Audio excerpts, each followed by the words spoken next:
ජේසුපීටයි මගේ දරුවනි කොහොමද ඉතින් අද ඔයාලට දා දවසේ දෙවියන් වහන්සේගේ වචනේත් අරගෙන මම ඔයාලා ළඟට ආවා. ඉතින් අද දවසේ වචනයක් බලමු.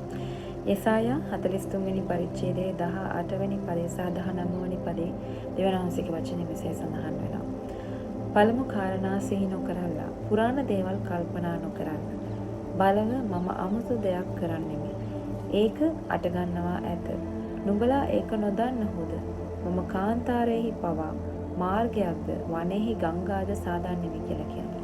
ඇත්තටම අද දවසේ ඔයත් පරණ දේවල් ගැන හිත පසුතැවෙන කෙනෙක්ද? පරණ දේවල් ගැන හිත කියවන කෙනෙක්ද? පරණ දේවල් ගැන හිතලා ඒ ගැන ඇයි මං ඒ දේ කරේ? එහෙම නැත්නම් ඒ දේ නොකර ඉඳියනම් හොඳයි. මේ වගේ දේවල් ගැන හිතලා ඔයා ඔයාගේ කාලේ නාස්ති කරමින් ඉන්නේ. අද දවසේ මේ වචනේ ඔයාටයි. ඇත්තටම දෙවියන් වහන්සේ කියනවා පරණ දේවල් අමතක කරන්න. පරණ දේවල් ගැන හිතන්නවත් කතා කරන්නවත් යන්න එපා. මොකද දෙවියන් වහන්සේ පරණ දේවල් ගැන හිතන කෙනෙක් නෙමෙයි. උන්වහන්සේ ඉදිරිය ගැන හිතලා ඉදිරියේදී අපිට අවශ්‍ය කරන දේවල් දෙන්නා වූ දෙවියන් වහන්සේ. ඉතින් උන්වහන්සේ සපයන්නා වූ දෙවියන් වහන්සේ කියලා අපි නොඑක් වර අහලා තියෙනවා. ඒ වගේම අපේ ජීවිතය අත්දැකලා තියෙන උන්වහන්සේගේ සැපීම. ඉතින් අද දවසේ උන්වහන්සේ ඔබව ධෛර්යමත් කරනවා පරණ දේවල් ගැන හිතන්න යන්න එපා. පරණ දේවල් මේ විදිහටම තියන්න දෙන්න. ඒ දේවල් වෙනස් කරන්න ආයෙත් අතීතයට යන්න බෑ.